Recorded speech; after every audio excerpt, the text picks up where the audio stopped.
So let's talk about Jussie and his legal struggles. This headline reads, Empire actor Jussie Smollett pled guilty to DUI, providing false information to law enforcement in 2007. So I'm taking you guys all the way back to 2007. He was arrested in LA for driving under the influence, which shame on you. I'm so tired of people driving under the influence. He ultimately pled no contest to the charges of DUI, driving without a license, and lying to law enforcement about it. He got 2 years of probation and a choice between a fine or jail time. What happened in Los Angeles back in 2007, Smollet was pulled over on suspicion of a DUI, and that's when he gave police a false name. So he allegedly gave them the name of his brother, Jack Smollet. Now, that led him to be charged with impersonation, but court records show moving on and later on, he pleaded no contest so that he could get a reduced charge to several charges from that DUI incident, including providing false information to authorities.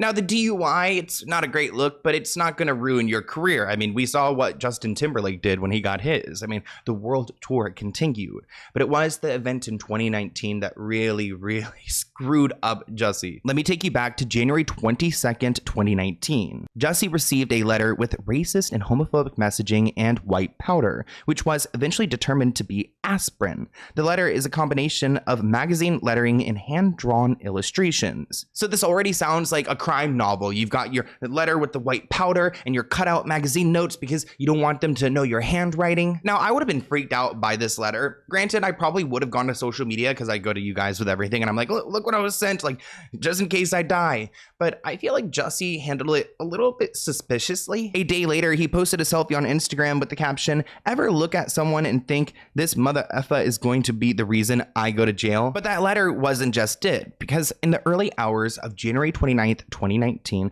Jussie reported to Chicago police that he had been attacked by two men who hurled racist and homophobic slurs at him. He claimed that they poured an unknown substance on him, placed a noose around his neck, and yelled, "This is MAGA country." The allegations sparked outrage across the nation, with celebrities, politicians, and activists all condemning this situation. Even the president at the time, and I guess the current president, Trump, said that the attack was horrible. So everyone was paying attention, and the actor told police that they yelled at him that he's an Empire F word, the Empire N word, while striking him before putting the noose around his neck. Police were called 30 to 40 minutes after the attack, which I don't know if he was not conscious? I mean, I don't know. I would be calling as the attack is happening. And there is no doubt in your mind what motivated this attack. I can only go off of their words. I mean, who says Empire, this MAGA country, ties a noose around your neck and pours bleach on you? I will never be the man that this did not happen to. Now, because this made national news, I mean, even the president is talking about it, Chicago police launched an investigation, collecting Jussie's sweater and the rope as evidence. Surveillance footage later showed Jussie entering a Lowe's store after the alleged attack with what appeared to be the noose around his neck still. That's interesting. So you would go into the store with it still around your neck? The day after the incident, authorities released images of two potential persons of interest captured on surveillance cameras. Now, of course, the entire cast of Empire was so upset. They were distraught. I mean, how could this happen to one of our fellow castmates? With Lee Daniels posting on Instagram, "We have to love each other regardless of our orientation." And it shows that we are a united front, and saying, "No racist F can come in and do those things they did to you. Hold your head up, Jussie." And as you guys saw, he did his Good Morning America interview, which I question how much he was paid for that, where he said that this incident forever changed him and that he was pissed off. Now, Jussie got a couple of weeks of praise before people started to poke holes into his story. Now, on February 11th, 2019, though there had been some social media detractors from the start, the first substantial doubt on his case that this incident had happened came on February 11th from neighbors who lived in the community and cited with the general climate of the neighborhood and its occupants as a reason to be skeptical that this kind of stuff doesn't really happen around here. Chicago police said the same thing, that like this was a really crazy crime and it shouldn't have happened in this neighborhood, which I feel like it shouldn't happen anywhere. But you know, I get what they're saying. Though the police were trying to side with Jussie and say, you know, we don't have any reason to suspect that he would make this up. The vast majority of people have been supportive. And then as time has gone on, you know, it's 2 o'clock in the morning, you're going to Subway, Sub-Zero. Subway is open 24 hours. Like, people kill me when they say things like that, because it's like Subway is open 24 hours for a reason. So that when you're hungry at night and you ain't got no food, you go to Subway. It feels like if I had said it was a Muslim or a Mexican or someone black, I feel like the doubters would have supported me a lot much more. And that says a lot about the place that we are in our country right now. It's kind of hard to watch those interviews because you've got to keep in mind he is an actor. In the same window, Chicago police discovered that the rope that was used in the attack was actually purchased by two brothers at the hardware store in the Ravenswood neighborhood. This was the same time that the police were still working with Jussie to obtain his phone records from his manager with whom Jussie claimed he was on the phone with at the time of the attack. They were turned over on February 5th, but until February 11th, Jussie had not turned over his own phone records. The police ultimately rejected those heavily redacted records, which he provided. So I guess he did give them records, but then he edited them. Jussie defended the records he provided, saying that they were redacted to protect the privacy of his contacts. And I can understand if he doesn't want, some famous people to have their phone numbers leaked, but I also don't think the Chicago PD are interested in Lee Daniels' number. They wanted me to give my phone to the tech for 3 to 4 hours. I'm sorry, I'm not gonna do that. Why? Because I have my castmates' number, my friends' numbers, my private emails, my private songs, my private voice memos. I don't know what that's gonna be to hand over my phone. Now, it was February 13th when two Nigerian brothers by the name of, I'm gonna butcher this, Ola Benijo and Amba Ola were picked up at the airport as potential suspects. One of the men had actually previously worked on the Empire show. Interesting. Days later, the brothers confessed that Jussie had orchestrated the attack, paying them $3,500 to stage it. Chicago Police Superintendent Eddie Johnson accused Jussie of manipulating the public outrage over racism and homophobia to boost his career. Authorities uncovered text messages, surveillance video, and phone records showing Jussie's communications with the brothers before and after the attack. Investigators also revealed that Jussie had previously attempted to gain attention by mailing a false letter to the Empire set, complete with the racial and homophobic slurs. When the letter failed to generate the reaction he had hoped for, police claimed that he moved forward with another staged attack. Now, with so much hate all over the world, I'm personally offended that he would do this because there are so many people who actually have cases out there, and the fact that he created it just to get attention just shows how privileged he really is. And thankfully, these brothers, they're happy to speak out. They've even done interviews where they've talked about their parts in the incident, putting all the blame on Jussie. This is where we waited for Jussie to come before we attacked him. After I threw him to the ground, I used my knuckle and gave him a noogie to give him a mark to make it look real. That's where I came around with the bleach, the infamous bleach in the hot sauce bottle. Security video from a beauty shop captured the brothers buying ski masks and a red hat the day before the incident at Smollet's request, they say. I can't imagine organizing a crime like this, but imagine if you did and the people that you organized it with just went off and told everyone your plan. I mean, it really just ruined Jussie's reputation. On February 20th, 2019, he was arrested and charged with disorderly conduct for filing a false police report.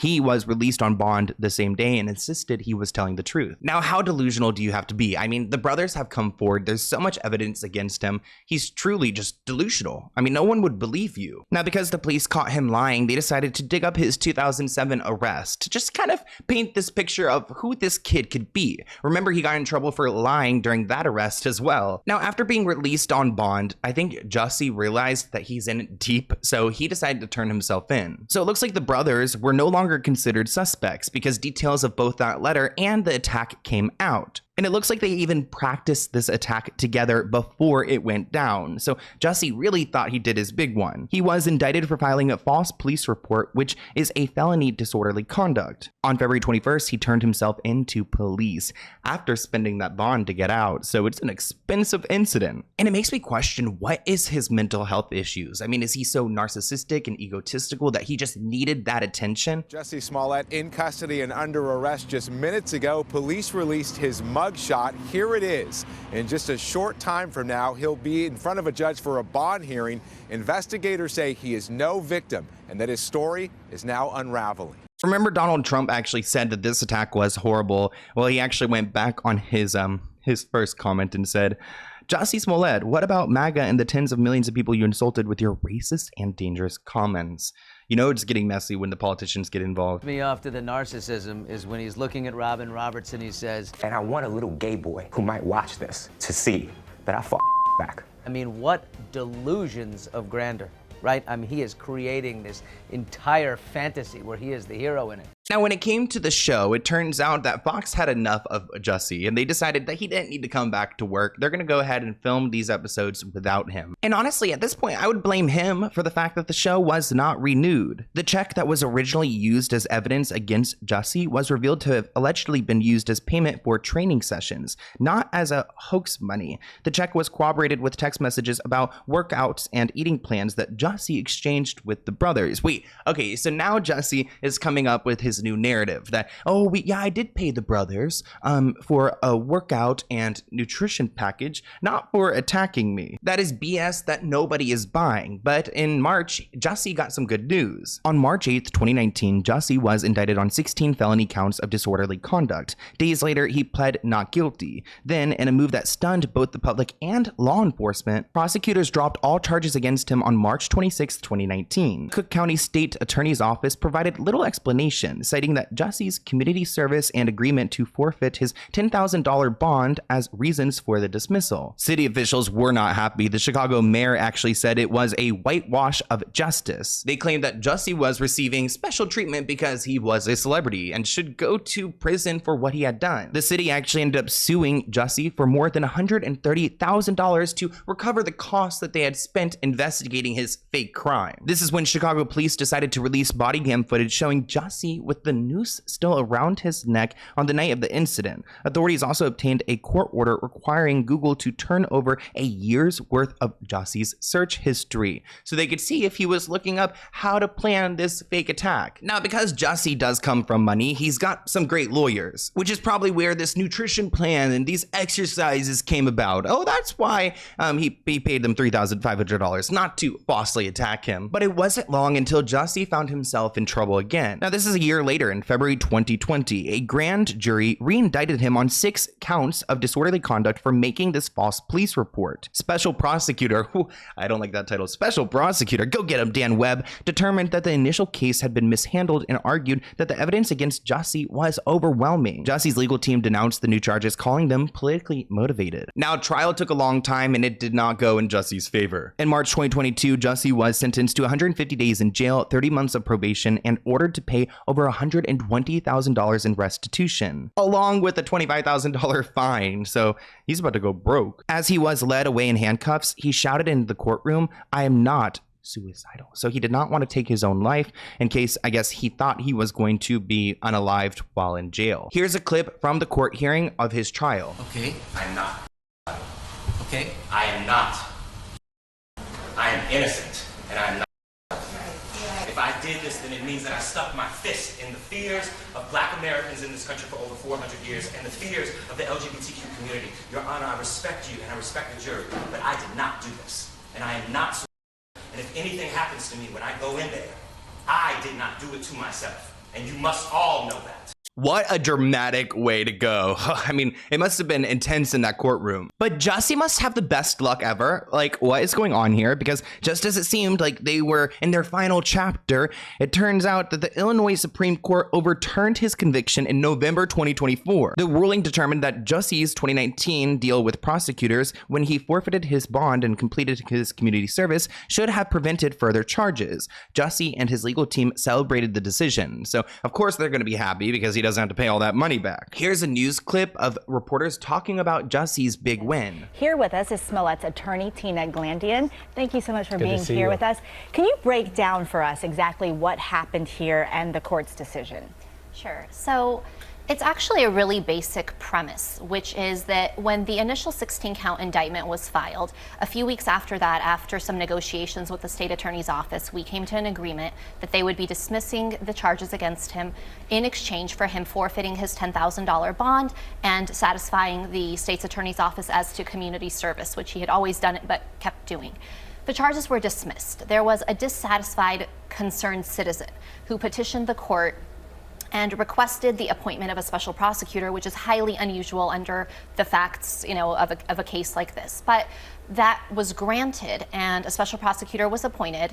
Ultimately indicted Jussie again, and we've been protesting this from day one, saying the second prosecution is completely illegal. It violates numerous constitutional provisions. And, we've been fighting this. We've raised this numerous times before various courts. And finally, yesterday, the Supreme Court of Illinois agreed with us and said the second prosecution was barred because there was an agreement in place and the state is bound to honor its word.